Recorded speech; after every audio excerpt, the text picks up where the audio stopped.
Right, so one of the reasons I wrote this book has also to do with the fact that I'm a foreigner that's come to South Africa, and there's something that I really like about working here, and that is that you can't take anything for granted. When I came to South Africa, having been brought up and educated in Australia, I just thought I would occupy a position in an academic department and do what academics normally do. And here in South Africa, you're meant to feel extremely uncomfortable about doing those things, and you're meant to reflect very carefully on what it is that you do.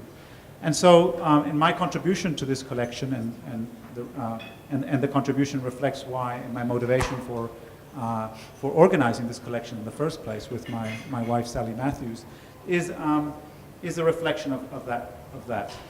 So, one of the things that I find particularly worrisome about universities, and I think this is true of global universities, and not just a South African university, although South African universities have an extra dimension that we should worry about, is a problem with the very nature of the conception of the intellectual project.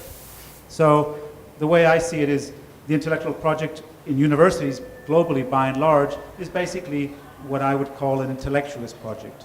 And that intellectualist project presupposes a particular conception, I believe, of the relationship between the intellect and the human person in society at large. And so what we do when students come into university is we don't in any way challenge what I call the substratum of beliefs and desires and sensitivities and perceptions that come by virtue of the fact that we are, as Heidegger would put it, thrown into the world. We're thrown into the world before we can even think of it. We're already jam-packed with prejudices and understandings, which actually some of those quite good and help us navigate the world, but others not so good, like racist prejudice, for example, nationalist sentiments, etc. But those go largely unchallenged at university, and certainly go largely unchallenged in my field in philosophy. And I think that's a deeply problematic thing, because what happens is we end up in a way, we have the substratum, the soil upon which the stuff that we teach our students gets lopped onto. But what's underneath has a deep impact on the character and nature, the feeling, the nuance, the texture of the sort of work that we do. And I think that's part of the epistemic project, part of the project of understanding, has to involve understanding what's going under the bonnet, so to speak, right?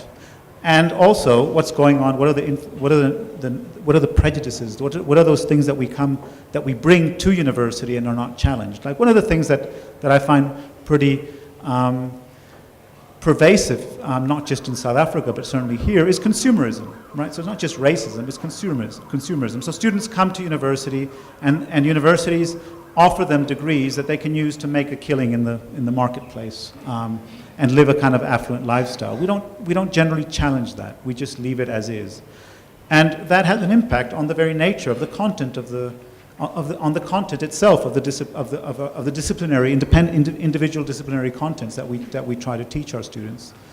And so what we've done at Rhodes, in the center that is the Alan Gray Center for Leadership Ethics that I'm part of, is we developed a course where we can start to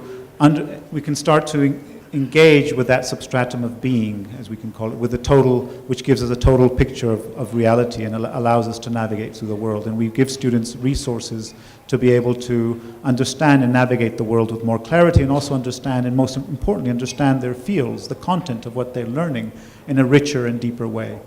And so that's the little drop in the bucket that I'm trying to put in here practically, in terms of trying to transform institutional cultures. I could say a lot more, but I think I'm going to leave it there and leave the rest for question time. Thank you.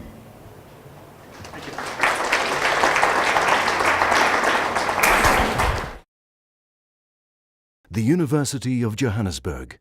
Rethink, reinvent.